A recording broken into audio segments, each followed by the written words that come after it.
अस्सलाम वालेकुम दोस्तों, कीअं आहियो? दोस्तों, हीरो यानी डायमंड असांजी सभिनी मालूम शयुनि में सभ खां वधीक सख़्तु आहे। दुनिया जी का बि शइ हीरे खां वधीक सख़्तु नाहे हूंदी। शीशे जो फ्रेम ठाहिण वारनि खे अव्हां ॾिठो हूंदो त उहे कलम जी सूरत में हिकु शइ शीशे जी सतह ते घुमाईंदा आहिनि ऐं शीशो कटिजी ॿिनि हिसनि में विरहाइजी वेंदो आहे। उन कलम में हीरे जो हिकु टुकड़ो लॻल हूंदो आहे। ईअं उन जे करे मुमकिन हूंदो आहे त हीरो तमामु सख़्तु शइ आहे, चाहे उहो कुदरती हुजे या मस्नूई। दोस्तों, ॿी समूरी मादनियात जे बरक्स हीरे ते कंहिं बि क़िस्म जो एसिड यानी तेज़ाब असरु नाहे कंदो। अव्हां हीरे खे चाहियो त कहिड़े बि तेज़ाब में विझो, उहो अहिड़े जो अहिड़ो ई रहंदो।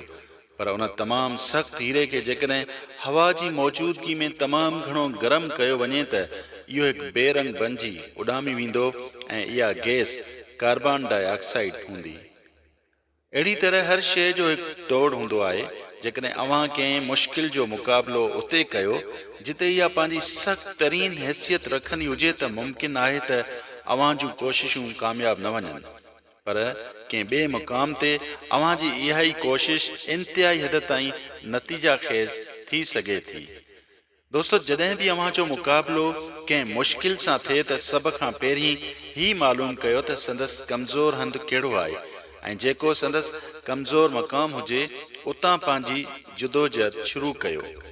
हिकु शइ कंहिं एतबार सां नाक़ाबिले शिकस्त थी सघे थी, पर उहा ई शइ कंहिं ॿिए एतबार सां अव्हां जे लाइ नरम थी सघे थी। हिकु शख़्स खे अव्हां कड़नि लफ़्ज़नि सां पंहिंजो नथा करे सघो, उनखे अव्हां मिठनि ॿोलनि सां पंहिंजो बनाए सघो था।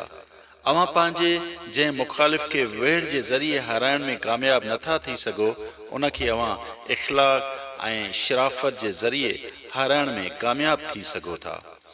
हिकु माहौल में जिते अव्हां जा मुतालबा करे ऐं एहतियात जे ज़रिए पंहिंजो मुक़ाम हासिल नथा करे सघो, उते अव्हां मेहनत ऐं लियाकत जे ज़रिए पंहिंजो मुक़ाम हासिल करे सघो था।